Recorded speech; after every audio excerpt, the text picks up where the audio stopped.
Ah, mira, ya empezamos con cosas técnicas. Muy bien, por aquí dice una ciencia que estudia el intercambio. Muy bien, gracias, Carlos.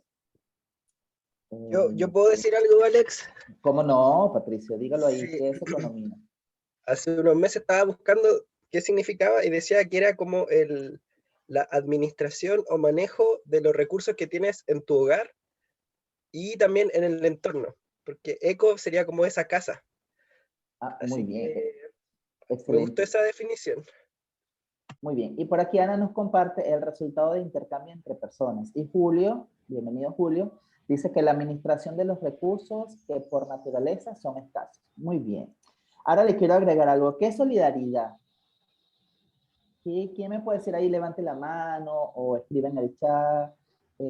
Por aquí se estudia la administración de recursos escasos en infinitas necesidades. Es la ciencia que estudia las actividades humanas unidas a procesos productivos en la administración eficiente de los recursos. ¡Wow! Esto sí me quedó muy bien. Y solidaridad por aquí, Carlos nos dice compartir cuando el otro necesita. Muy bien, eso está chévere. Entonces, fíjense, yo les voy a incorporar ahora estos tres términos que me parecieron interesantes, que además es lo que nos trae hoy aquí. Carolina, bienvenida. María dice, es el arte de estar y vivir en los zapatos del otro. Ah, muy bien. Entonces, bueno, yo les voy a agregar aquí economía social y solidaria. Y entonces usted, por aquí cooperativa nos dice apoyar mutuamente. Y aquí les agrego tres palabras, economía social y solidaria. Entonces, bueno, wow, qué carrizo será esto, ¿verdad? Entonces, bueno, quiero que se queden con esos conceptos que tienen allí para saber qué es economía, qué es solidaria y además esa palabra que les acabo de nombrar, social. Y para continuar, les voy a dejar por aquí que nos dice solidaridad es el apoyo social a quienes más necesitan nuestra ayuda, sea en el campo, cualquier campo que sea. Muy bien. Nada, entonces, bueno, queremos darles la bienvenida y Franklin.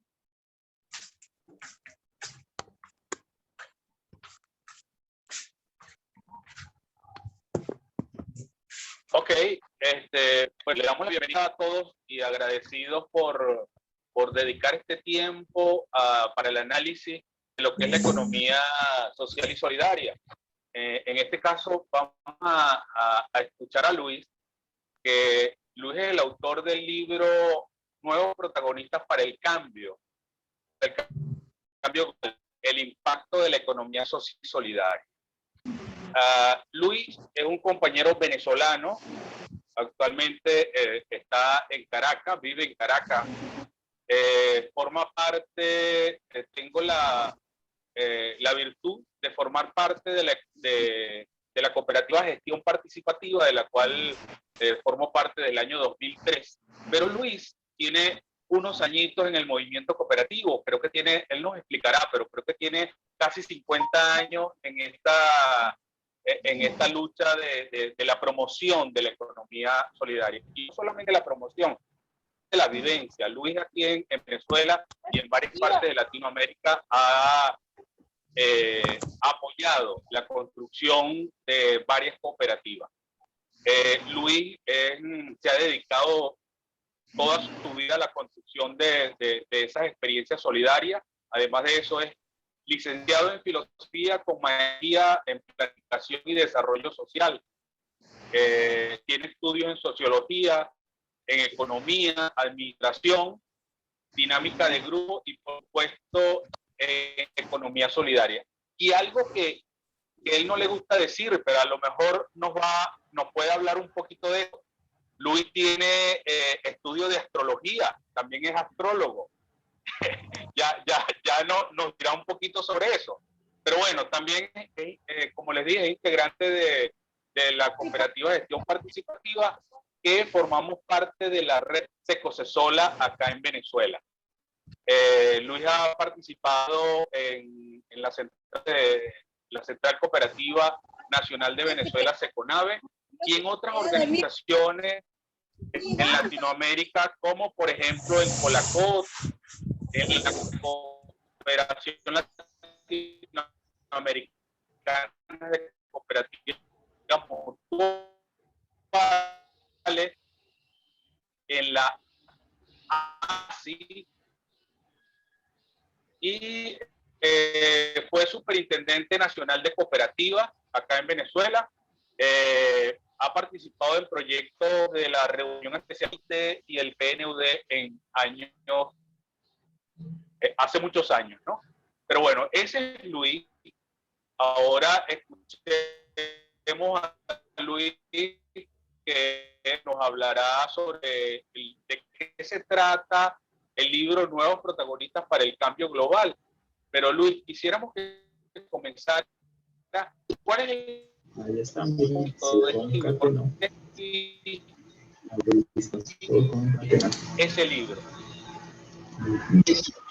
Perdón, Franklin, no te oí por la señal, lo último.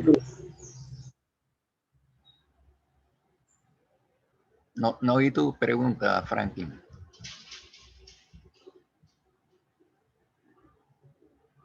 ¿Me escuchas? Luis, Creo es que Luis se probable le que cayó. tenga mala conexión y yo creo que sería interesante que iniciaras, porque como está con la conexión malita. Sí. Aunque bueno, yo voy a tomarme el atrevimiento aquí de empezar la pregunta un poquito con lo que decía Franklin. Y me voy a apropiar de esto. ¿Cuál es el propósito del libro? Iniciemos aquí con esto. ¿Por qué ese libro? Sí, sí. Ok. Nos explicará el próximo libro. Bueno, no sé si me están oyendo, pero sobre el propósito del libro y sobre el tema que se plantearon.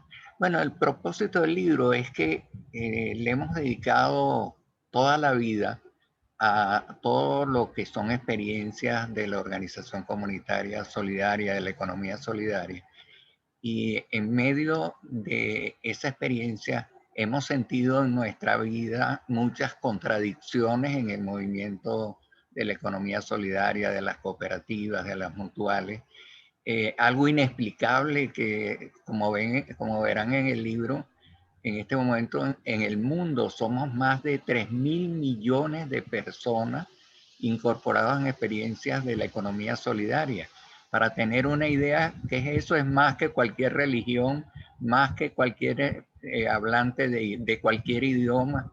Es la mitad de la población adulta del mundo. O sea, entonces un movimiento de esa naturaleza, de ese tamaño, nos tenemos que preguntar por qué no se siente que tiene un impacto fuerte en la transformación del mundo. Entonces eso nos lleva a mirarnos a nosotros y a plantear qué caminos tenemos para convertir o seguir convirtiendo a nuestro movimiento en una fuerza transformadora.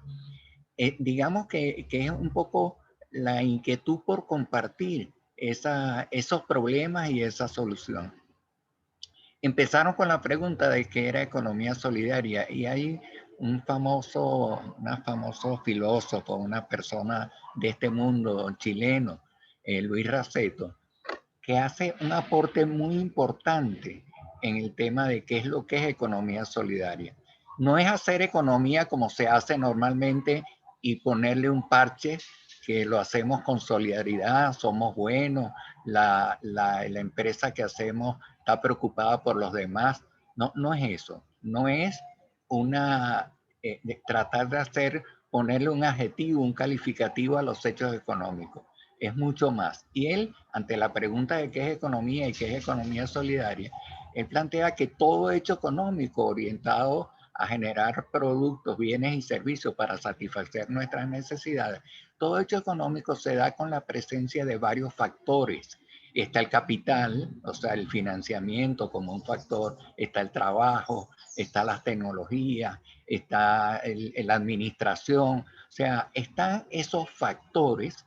Y un sistema, digamos, es capitalista porque el factor capital es el que organiza, el que pone los otros factores al trabajo, a la comunidad, a la tecnología, lo pone al servicio de los intereses de los dueños de ese factor. Él en su propuesta dice que en toda empresa, incluyendo a las capitalistas, existe otro factor que también coadyuva para que el hecho económico sea una realidad. Y ese factor es él lo llama el factor C. Y lo llama el factor C porque cuando estudiamos ese factor o vemos ese factor se define con palabras que empiezan todas por C: cooperación, comunidad, cariño, etcétera. Un conjunto de palabras que todas se empiezan por C, y por eso se le dio el título de factor C. Entonces, cuando ese factor es el que organiza la empresa, entonces estamos frente a un hecho de economía solidaria. Pongamos un ejemplo. Vamos a suponer que queremos comprar juntos y comprar nosotros de la mejor calidad posible y organizarnos para comprarlo y distribuirnos.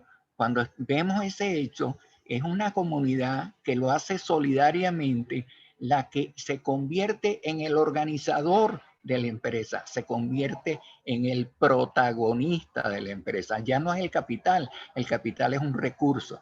Entonces, la economía solidaria es esa economía que se realiza coordinada esencialmente por hechos solidarios, como en el caso que pusimos, o bien sea en el caso de empresas de producción en donde el trabajo es asociado y se actúa con solidaridad. O sea que esa sería la economía solidaria. Y esas empresas de economía solidaria son millones en el mundo. Ahora, ¿pero por qué no tiene ese efecto?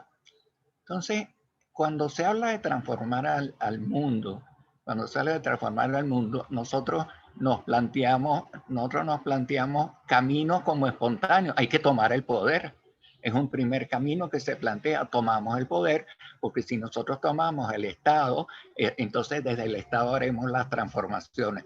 U otras alternativas, vamos a desarrollar procesos educativos que sean los que generen la transformación del mundo. Y cuando vemos esos hechos, vemos que tomar el poder en sí mismo es una cosa contradictoria, porque primero entender que el poder es el Estado, cosa que no es cierta, porque el poder es un conjunto de relaciones en toda la sociedad. Y segundo, para tomar el poder nosotros nos organizamos de manera no solidaria, organizamos partidos políticos que tienen que destruir, ganar, acabar con otros. O sea, cuando estamos en el Estado tenemos que, si tomamos eso que llamamos el poder, vamos a obligar a las otras personas a que sean solidarias. Imagínense, obligar a ser solidarios, obligar a tener relaciones distintas, construir cambios. O sea, es una manera que no es viable de cambio de la sociedad. Eso nos lleva a que para cambiar la sociedad hay que actuar sistémicamente. O sea, hay que actuar no solo desde la espiritualidad o solo desde la organización o solo desde el poder político, del hecho político, sino que hay que actuar como un sistema. Y a eso se le dedica un capítulo en el libro que es la acción sistémica. ¿Y qué significa la acción sistémica? Que el cambio tiene que ser simultáneamente un cambio económico, un cambio organizativo, un cambio espiritual. Y ahí es donde empezamos a plantear la fuerza tremenda de nuestra organización como población, como comunidad, como persona, cuando nuestra organización está tocando un hecho fundamental, lo económico, la base de nuestras relaciones humanas, está tocando formas organizativas y está tocando una visión del mundo. Entonces, una fuerza social en el mundo que es a la vez una fuerza económica, una fuerza social y una fuerza espiritual, es un aporte fundamental que podemos hacer en la economía solidaria y en nuestra sociedad para transformar el mundo. Ahora, el tema es, bueno, ¿y por qué en el libro hay un capítulo dedicado a, bueno, ¿y por qué esa fuerza no ha tenido la transformación? Y tenemos que ser muy claros en este sentido. Dentro de las fuerzas de la economía solidaria nos encontramos al mismo sistema, a la misma forma de organización, digamos así, responsable de las diferencias en el mundo. Dentro de nuestra economía solidaria encontramos un conjunto de valores, de formas de actuar, de formas de proceder que no corresponden a la solidaridad sino que corresponden a la dominación. Si nosotros dentro de una cooperativa, dentro de una caja de ahorro, dentro de una mutual, dentro de una organización nuestra, introducimos esquemas jerárquicos, o sea, poner un jefe dentro de nuestra organización, presidente, juntas directivas a las que le delegamos toda la actuación, estamos creando, imitando la forma de hacer empresas de la sociedad de capital o de la sociedad estatal, porque cuando el Estado, que también se convierte en un ente de dominación, hace economía, lo hace con esos mismos criterios. Cuando nosotros copiamos los modos de hacer empresa y los copiamos y los hacemos una cooperativa de ahorro y crédito, una entidad financiera, pero esa entidad financiera no nos trata como comunidad, sino que nos convierte en clientes, y entonces tenemos que conquistar al cliente, conquistar el ahorro y no unir esfuerzos del financiamiento comunitario. Entonces estamos otra vez copiando un esquema, copiándonos de cómo hace el sistema, los sistemas financieros, y nosotros hacer una copia de eso, poniéndole el nombre de cooperativa, etcétera. Y eso lo podemos ver en cantidad de experiencias en las que tenemos dentro de nosotros y dentro de nuestra formación y de nuestra educación, esquemas que corresponden a otra manera de proceder. Hay otras explicaciones. La relación con el Estado, el no creer que nuestra fuerza comunitaria es capaz de ser una fuerza transformadora y entonces adherirla, sujetarla a otra fuerza, sujetarla, por ejemplo, a partidos políticos, sujetarlas a otras situaciones. Eso nos hace que debilitemos la fuerza transformadora que tenemos. Y una cosa clave es la desarticulación. Si nos vemos a nosotros mismos, vemos desarticulados cooperativas, comercios mutuales, todas como un gran archipiélago de empresas económicas desarticuladas que no tienen un proyecto común, que no se encuentran para hacer esa fuerza. Por supuesto, con ejemplos importantísimos en sentido contrario, como el de Mondragón en España, independientemente de consideraciones sobre cualquiera de nuestras cooperativas, pero el caso de Mondragón es una articulación de 100.000 trabajadores y millones de consumidores articulados en una red de empresas, o como es el caso de Secodesola, en donde es la integración de los productores, los que producen con los que consumen y los que consumen con los que producen, en una gran red, o sea, en donde se participa y se articula y se genera una fuerza comunitaria. Digamos que hay razones para que nos estemos debilitados como movimiento. Y nos preguntamos entonces, pero bueno, ¿y cuáles son los caminos? Y en el libro tratamos de desarrollar un primer camino importantísimo, es el camino educativo. ¿Y qué se entiende por educación? Aquí tengo que decir dos cosas antes de entrar en esto, ¿no? Un camino educativo en el sentido de que la educación en el mundo comunitario, básicamente, o en las empresas de la economía solidaria, es un hecho entre adultos. La educación, que nosotros cuando hablamos de educación, normalmente hablamos de eso, estamos pensando en el sistema educativo formal, en el sistema educativo de bachillerato, de carreras técnicas, en el sistema educativo de universidades. Ese sistema está en una crisis tremenda, porque ese sistema es un sistema para prepararnos, para incorporarnos en empresas, en funciones como economista, como periodista, digamos todas las carreras. Está preparando a las personas para trabajar en diferentes aspectos de la sociedad. Pero resulta que estamos viviendo una crisis de trabajo monumental. Hay un libro de Oppenheimer que dice "Sálvese quien pueda", en donde empieza a demostrar que la tecnología está acabando con esos trabajos. No, un muchacho que empieza a estudiar no sabe en dónde va a trabajar, porque posiblemente dentro de 20 años, cuando salga al trabajo, ya los puestos que él podía realizar no existen, porque están sustituidos por robots, porque están sustituidos por otras maneras de hacer el desarrollo del trabajo.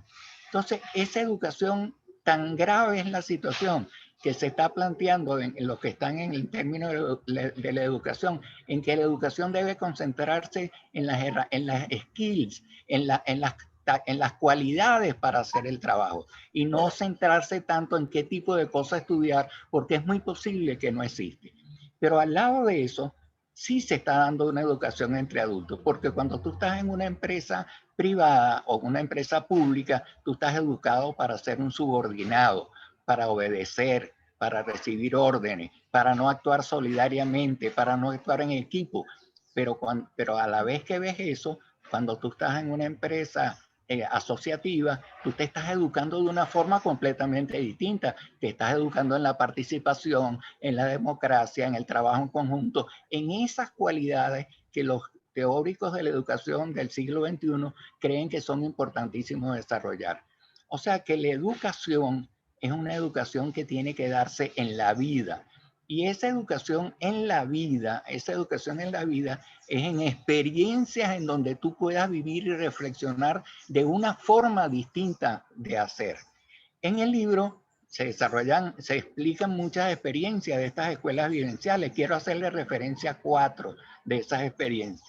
Una experiencia es la cooperativa Food Coop en Brooklyn, que es una cooperativa vista desde afuera como una cooperativa de consumo que tiene 17,000 asociados y que, oigan esto, y que tiene 17,000 trabajadores. O sea, que todo el que es asociado tiene que trabajar en su propia organización. Y eso lo hacen con un sistema en donde cada uno de nosotros, cuando nos incorporamos en la cooperativa, cada uno de nosotros trabaja unas horas a la semana, al mes, etcétera. Y entonces los 17,000 asociados se convierten en 17,000 trabajadores y se rompe esa relación del trabajador como un subordinado de un consumidor, sino como una integración de ambas cosas. Esa es una. La otra experiencia que se desarrolla ahí es la experiencia de Bangladesh, el Banco Grameen. El Banco Grameen son 7 millones de personas, 7 millones de personas organizadas en grupos de 5, y es un banco, un sistema financiero, en donde esos grupos de 5 son garantes de cada uno de todos los financiamientos que se dan. Y cuando uno ve las motivaciones de ese banco, se encuentran que en las normas del banco hay un conjunto de normas interesantes, pero por ejemplo, no viviremos en casas arruinadas, nos apoyaremos entre nosotros, o sea, nos haremos ejercicio. Es una visión de la vida que está planteada no como un negocio, sino como una actividad de solidaridad. La otra experiencia es la de San Gil de Colombia, que es el hecho de un territorio llevado en forma solidaria. Y la otra experiencia es precisamente la de Secos de Sola, porque Secos de Sola es en este momento en la ciudad de Barquisimeto, que es la ciudad donde tiene su punto donde se asienta, todas las semanas asisten, bueno, ha variado un poco con la pandemia, pero asisten cerca de 150,000 personas. O sea, la experiencia asociativa de Secos de Sola atiende a más de la mitad de la población de una ciudad tan grande como Barquisimeto. Pero cuando vemos la experiencia por dentro, lo primero que vemos es que usted puede preguntar quién es el presidente, cuál es la junta directiva, y se va a encontrar con que no hay presidente, con que no hay junta directiva, pero más aún, no hay gerentes, más aún, no hay supervisores, más aún, no hay cargos. O sea, yo no soy cajero en esta experiencia, yo no soy comprador, yo no soy, sino que todos nos rotamos y vamos llevando adelante nuestra experiencia, nuestro aporte en la gestión de los procesos que se están desarrollando. O sea, que no hay estructura jerárquica interna. Se decide todo por consenso. Hay una participación, se gestiona por grupos de trabajo que van participando y gestionando la unidad más cercana que tiene. O sea, es la integración del productor y el consumidor, donde el productor es asociado a la organización como el consumidor también. O sea, es la comunidad articulada. O sea, Ahora, el poner esos ejemplos de escuela es preguntarnos, ¿eso es educación? Eso es verdadera educación, cuando estamos participando en la gestión de cualquiera de estas experiencias. Y eso va transformando nuestra vida, la evaluación que vamos haciendo nos va haciendo reflexionar, vamos encontrando caminos. O sea que hay un tema, un lema en el libro, una frase que dice, es convertir cada una de nuestras experiencias de la economía social y solidaria, convertirla en una escuela de la solidaridad, convertirlo en una escuela vivencial. En el libro también desarrollamos la parte de cómo organizarnos, qué propuestas para organizarnos, qué experiencia tenemos en la organización, y se van viendo ahí las diferentes experiencias. Y por otro lado, nos planteamos cómo desarrollar la economía, haciendo énfasis en la articulación de las experiencias para hacer una gran fuerza social, una gran fuerza de cambio. Y como un hecho clave, o sea, comprar los productos que nosotros tenemos, se plantea el tema de cómo financiar la economía solidaria, y ahí se plantea que los recursos que necesitamos no tenemos que estar buscándolos afuera porque están entre nosotros. Hay un pensador del mundo asociativo, el doctor King, que él decía, usted imagínese si tenemos plata dentro de nosotros, la comunidad, que todos cada semana compramos, y la suma del dinero que tenemos para comprar es monumental. Si nosotros integráramos eso, que es una cooperativa de consumo, por ejemplo, si nosotros lo integráramos, el capital está en nosotros. Y tenemos montones de experiencias. En Seco de Sola tenemos la experiencia de un hospital, de un centro de salud grande que se construyó con el ahorro primero con los excedentes del sistema de distribución de alimentos, que significa Seco de Sola y de bienes. Pero por otro lado se construyó con el aporte de los excedentes de los ahorros de las cooperativas, de todas las cooperativas afiliadas, se construyó con el aporte personal y con el aporte de una comunidad sin pedirle prestado a terceros. Se construyó un tremendo centro educativo de salud, que en este momento tiene 120 médicos, tiene quirófano, tiene un conjunto de actividades. No es el momento de explicar lo que es ese centro de salud. Lo que quiero resaltar aquí es que cuando nos planteamos el financiamiento de la economía solidaria, ese financiamiento está en nosotros. Después, en el libro hay un último capítulo con el título Ir construyendo aquí y ahora la sociedad que queremos. Ir construyendo aquí y ahora desde nosotros la sociedad que queremos. Que lo que está diciendo, oye, no esperamos ser poder, no esperemos otras cosas, construyamos aquí, construyendo desde nosotros, siendo nosotros una vida, un testimonio de lo que nosotros como nosotros, un testimonio de lo que puede ser. Construyamos esa nueva sociedad aquí, y eso nos da una perspectiva política, una perspectiva social, una perspectiva educativa para nosotros.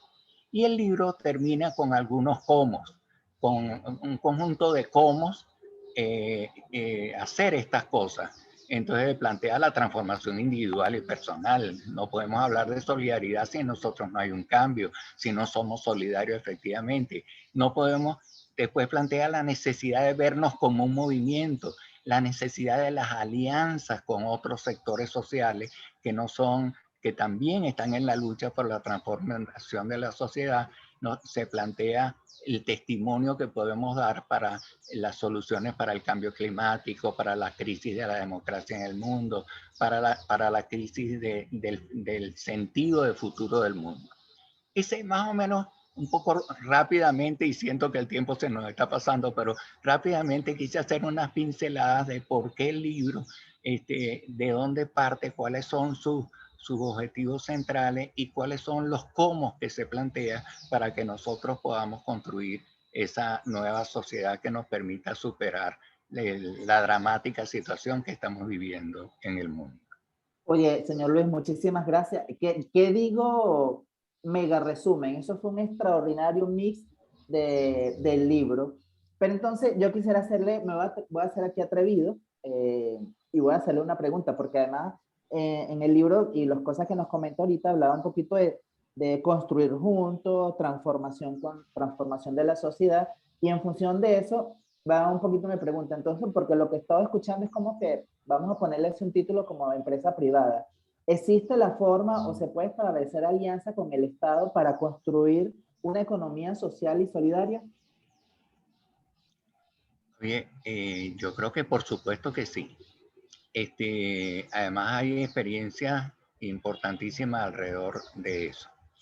Veamos el mismo ejemplo de salud. O sea, imagínense que para llevar adelante el sistema de salud público se hace en alianzas de cogestión con los trabajadores de la salud. O sea, que con los trabajadores de la salud, mantengámoslo ahí en este momento. O sea, ¿por qué no hacer una empresa de cogestión para llevar adelante el sistema de salud, los hospitales, los ambulatorios, las diferentes modalidades? O sea, unión del trabajo, que es el trabajo de salud, con una empresa del Estado, digamos así, que llevar adelante un centro de salud. Pero imaginémoslo en centros educativos. ¿Por qué no se hacen empresas solidarias de cogestión entre el Estado y los trabajadores educacionales? ¿Por qué no en las empresas públicas, que tenemos tantas en nuestros países, que no estoy muy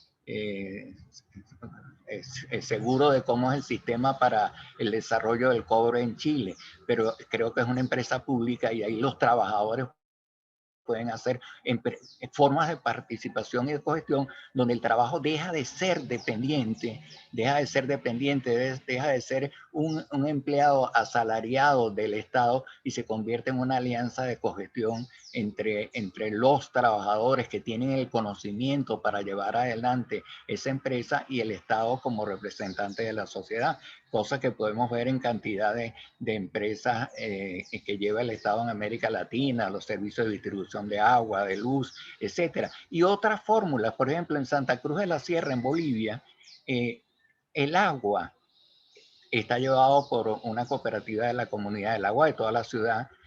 La electricidad está llevado por una cooperativa de toda la ciudad. El teléfono, los sistemas de comunicación también son cooperativas. Entonces vemos que un servicio, entre comillas, público es entregado y llevado adelante por la comunidad organizada.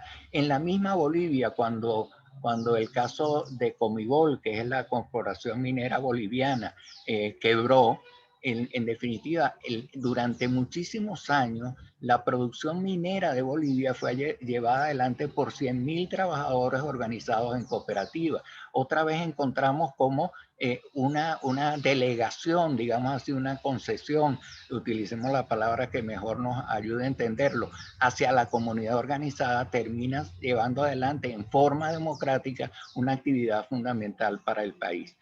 Y como ese caso hay muchísimos casos en donde podemos encontrar que esas funciones que se consideran del Estado sean funciones que pueden ser llevadas por las comunidades, y ahí vamos creando un hecho político distinto.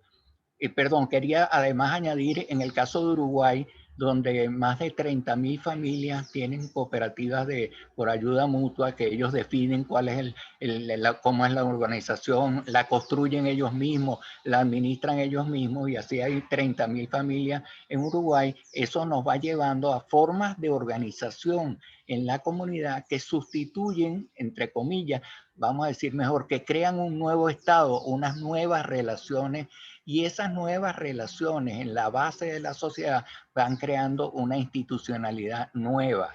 Posiblemente la justicia en esas comunidades, los jueces de paz, la forma de administración de los servicios públicos, las formas educativas, empiezas a ver que todo el proceso de organización del Estado en la localidad está siendo asumido por la propia comunidad. Son fórmulas concretas de democracia directa, de democracia de participación y el desarrollo de una nueva institucionalidad que se da precisamente porque las comunidades nos organizamos.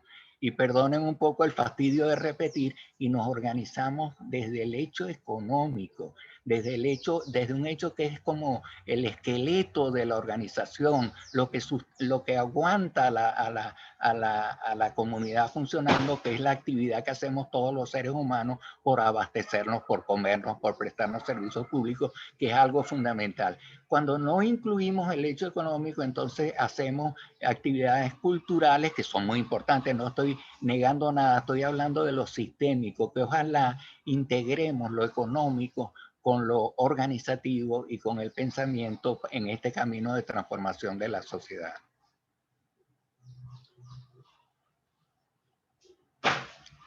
No te oigo. No estoy oyendo. Está en silencio, Alex. Está en silencio, Alex. Ya. Muteado. Eso está súper interesante y el tiempo va pasando súper rápido. Y por ahí el señor Carlos nos está pidiendo un poquito de la palabra para hacer quiere compartirnos con nosotros una inquietud y una pregunta que le va a hacer. Sí, ¿qué tal? Buenos días. Mi nombre es Carlos Adam y soy de Argentina. Bueno, Luis, muchas gracias. Impresionante el diagnóstico, ¿no? Porque es algo que yo había, digamos, lo presentía, ¿no? Viendo cómo funcionan las cooperativas en Argentina y por qué no funcionan las cooperativas. En este país tenemos una larga tradición de cooperativas desde fines del siglo XIX, y hay grandes cooperativas, grandes empresas de seguro que son cooperativas, pero en realidad lo que se ve es que no funcionan como cooperativas, porque hay una delegación a un consejo de administración, a gerentes, funcionan como si fuera una empresa normal, como tú decías al principio, ¿no? Incluso hay algunas cooperativas que se han formado a raíz de quiebre de empresas, donde la propiedad de la empresa deja la empresa y los trabajadores asumen el control de la empresa, pero se produce exactamente lo mismo. Siempre se elige a un representante que algunas veces hasta es un mandón, ¿no? que dice lo que hay que hacer. Hay también algunas empresas de software, por ejemplo, que están eligiendo la figura de la cooperativa un poco para poder también sortear el hecho de una ley de trabajo acá en Argentina que no es particularmente buena como para generar empleo, ¿no? Porque pone tantas restricciones a quien quiere hacer una empresa que la hace difícil. Pero también termina siendo de que hay alguien que comanda. Incluso hay cooperativas que son naturales, por ejemplo, los gremios, ¿no? Los sindicatos, incluso los gremios patronales, ¿no? Como son las cámaras, que de por sí tienen un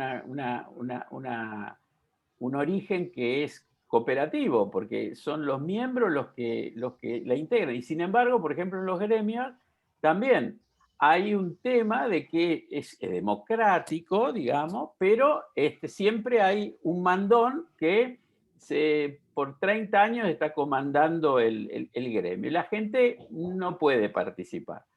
O participa votando, pero extrañamente siempre votan al mismo. Ahora, me parece que vos diste en la clave de algo, y yo acá en Argentina por lo menos lo veo desde el punto de vista de la ley nacional, que lo que hace es organizar la gobernanza de las cooperativas. Me imagino que en el mundo, porque no es que la ley de acá sea muy distinta a la de todo el mundo, todas las leyes se copian en todo el mundo. Me imagino que en todos los países más o menos la ley es así y tiene esto de que tienen que elegir autoridades y después se maneja como una empresa tradicional. ¿Cómo se hace para sortear ese marco legal que de alguna forma va en contra de la forma como debería funcionar una cooperativa? No sé, en Venezuela cómo funciona, y capaz que otras personas de otros países latinoamericanos podrían contar, ¿no? Pero esa es mi pregunta. ¿Cómo se hace para sortear el marco legal? Sí. Oye, Carlos, un poco bien importante tu planteamiento.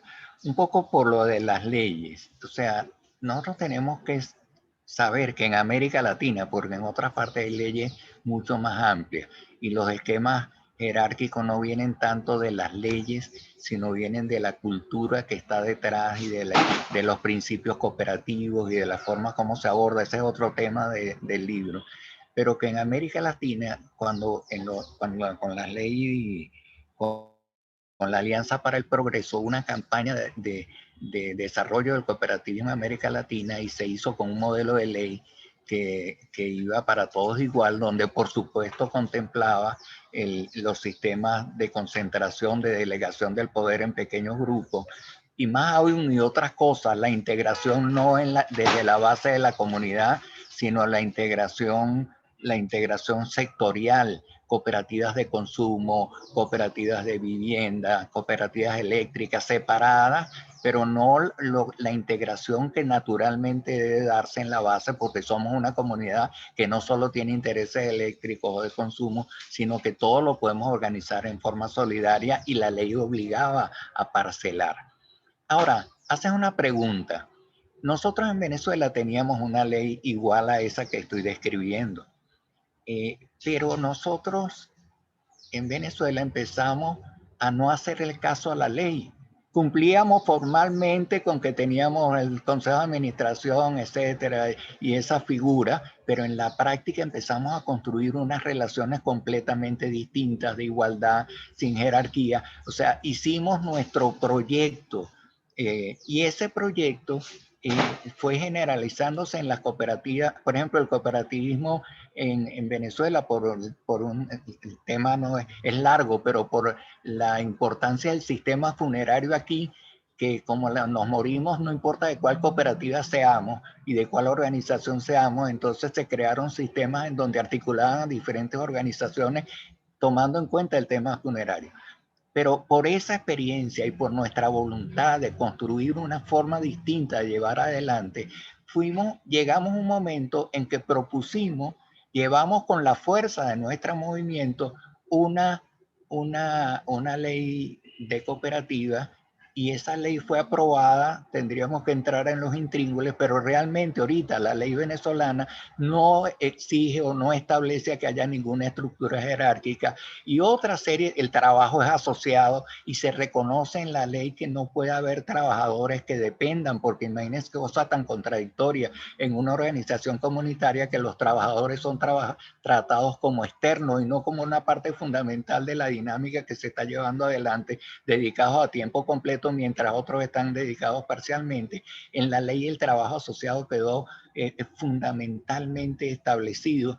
O sea que, como en términos de ley, la ley es completamente distinta. Otra cosa distinta, otra cosa que pasó aquí, que es que a pesar de que la ley favorecía ese tipo de relación, sin embargo, se quiso promover un cooperativismo a base de financiamiento, y se legalizaron 400.000 cooperativas que no partían de un concepto cooperativo, sino de buscar un financiamiento que te dé el Estado, que eso terminó en una corrupción y un fracaso muy grande. Aunque las cooperativas que venían con un proceso profundo sobrepasaron esa situación, ahorita son las cooperativas que efectivamente están mostrando lo que es el movimiento cooperativo acá, que es un cooperativismo que no se ve como parte del Estado ni subordinado al Estado, sino con autonomía y con fuerza propia. Lo digo por la experiencia venezolana. Pero Carlos, creo que en esto lo que hay que tener es mucha claridad, mucho sentido,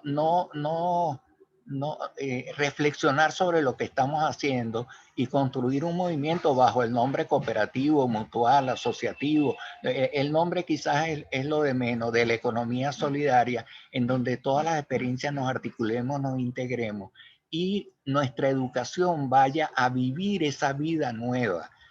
Por eso el lema, la frase, ir construyendo aquí y ahora la sociedad que queremos, que nos está diciendo, oye, nosotros queremos una sociedad de participación, queremos una sociedad solidaria, de bienestar, de desarrollo tecnológico, de beneficio para todos. Y, o sea, ir construyendo esa vida, ir construyendo de desarrollo espiritual y personal, por supuesto.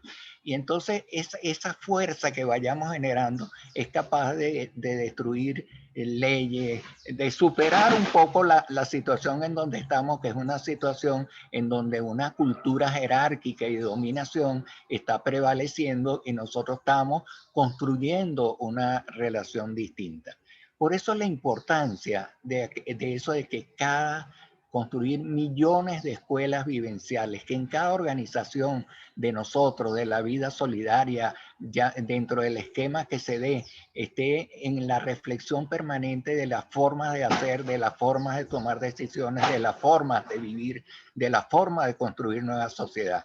Y eso va a generar, y articulándonos entre nosotros, y eso va a generar la fuerza enorme que se necesita para lograr una transformación global.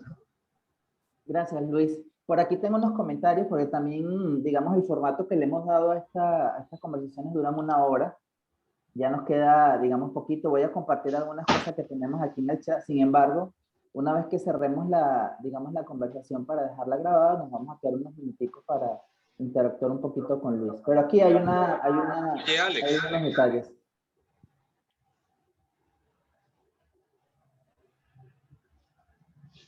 Dígalo. Alex, ¿me escuchas? Sí.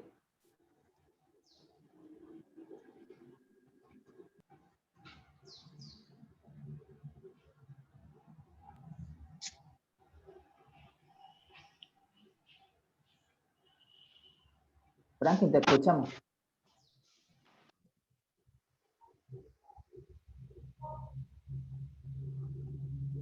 La comunicación como que no lo ayuda. Sí, Si quieres, bueno, continuamos y... sí, comparto aquí un poquito algunas cosas en el chat, Luis. ¿Y por qué este gran movimiento social y económico no resulta en menos pobreza? 3.000 millones, pienso que deberían notarse, ¿no? Dice por aquí una muchacha. ¿Cómo no se replica más de lo mismo? Dice aquí Ana. ¿Quién nos comparte? Lo que dice Luis Delgado es cierto. Bajo sistemas democráticos o autocráticos, las comunidades organizadas crecen y sobreviven con alianzas estratégicas con el Estado y las empresas privadas. Eso es materialización en la Agenda 2030, en los Objetivos de Desarrollo Sostenible. Si no se hace así, pues tendrás a los operadores del Estado como principal tranca y destrucción de cualquier sistema productivo en Venezuela, y sobre todo en Venezuela que está en crisis. Mariana nos dice, Luis, nací y me crié en una cooperativa de vivienda que ayuda mutua de las primeras de Uruguay. Creo que falta fortalecer procesos educativos para reforzar lo que luego finalizará la construcción de viviendas y el derrame de ese trabajo cooperativo a otras esferas de la vida social de la propia cooperativa, del barrio, de la comunidad o de ciudades donde las cooperativas se enlacen, ¿no? ¿Qué nos comparte? Sería interesante nos comentes en detalle cómo funciona en la práctica los funciones igualitarias en cooperativas y sobre la jerarquización. Y Patricio nos comentaba que todo este tema de representantes que replican las prácticas de mando y dominio, llaman poder, es algo que parece bastante paradójico. Deberíamos avanzar hacia un anarquismo, pregunta, pero dice, en el mejor sentido del concepto, en donde nadie tiene derecho de dominio y propiedad sobre otras personas. Gracias, decía Rosana, muy interesante la charla y ideal si nos cuentas dónde podemos encontrar. Y ahora que se tenían que retirar, dónde podemos encontrar inclusive hasta el libro. Pues. El asunto del cooperativismo en Venezuela es que se debería de haber un cambio en la legislación para el desarrollo sostenible, como lo señala Luis. Pero cuando te registras cooperativa, te exigen legalmente una estructura jerárquica y funciones en el cargo durante un tiempo determinado. Entonces, bueno, ¿cómo romper con esos esquemas desde el punto de vista constitucional? Un poco lo que comentaba Carlos. ¿Cómo construimos un mundo nuevo? cuando el gobierno nacional no muestra ningún tipo de desarrollo espiritual y moral? Pregunta Emi. Entonces, Carlos, digamos, bueno, leyendo un poquito esto, ¿qué nos podrías comentar para ya ir cerrando, digamos, esta intervención que tenemos el día de hoy, además maravillosa, ¿no? No sé, Franklin, ¿tú tenías algo? No, solamente iba a comentar que está pautado 1 hora, pero para la grabación. Luego podemos quedarnos para continuar porque veo que hay muchas preguntas. Entonces, lo que te propongo es si haces un cierre de unos 3, 5 minutos, paramos la grabación y seguimos. Si les parece. Ok, hay un tema que nos toca, que está en nosotros, que es nuestra propia cultura. O sea, que lamentablemente normas del Estado se apoyan hasta nuestra cultura. Nosotros cuando pensamos en una organización, cuando iniciamos la organización la hacemos de una forma muy democrática, todos participamos y tal. El día que la legalizamos y nos obligan a ponerle un jefe, ahí empieza el problema de la organización porque ya rompe la esencia de la participación de todos y establece una estructura jerárquica dentro de nosotros. O sea que, pero hay un tema que somos nosotros, o sea, que es que, por supuesto, nacimos en una cultura jerárquica y de dominación y llevamos por dentro todos esos valores como una herencia. Y entonces es la necesidad de la conciencia de lo que somos, de nuestra cultura, y que en el diseño de nuestras organizaciones la pensemos y nos planteemos desde una lógica distinta. Cuando se plantean caminos en los diseños organizativos, ¿no? Tengo varias preguntas y creo que se nos van a quedar en el tintero por el tiempo, pero los diseños organizativos tienen que ser en base a lo cercano, que todos tengamos que la actividad que desarrollemos, bien sea como consumidores o bien sea como trabajadores, sea que gestionemos con mucha autonomía y nuestra área cercana, un diseño de cercanía y que sea una red de grupos de trabajo los que sea el mecanismo de diseño de la organización. Este es un tema en sí mismo largo. Hay varias cosas que están tratadas en el libro. Por la pregunta que se hizo el libro, nosotros lo estamos distribuyendo en forma gratuita. Ojalá pueda estar el link de dónde bajarlo acá. A lo mejor, Frankie, tú puedes ponerlo en alguna parte para que todos sepan que lo pueden descargar en forma gratuita.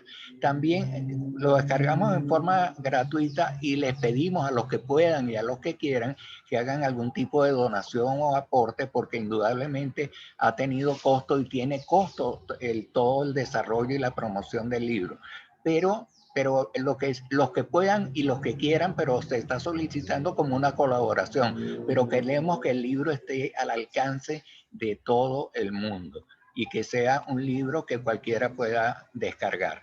También lo vamos a poner en Amazon de tal manera que ya los que quieran tenerlo en físico o por cualquier otra razón lo quieran tener desde allá, pues lo puedan comprar y adquirir. O sea, es un poco porque hay muchas ideas que aquí el tiempo evidentemente no nos está dando para desarrollarlo con el detalle. Bueno, creo que por la sugerencia de pasar a otra forma de seguir sin grabación, yo pararía en este momento y bueno, y esperando la dinámica que generemos ahora.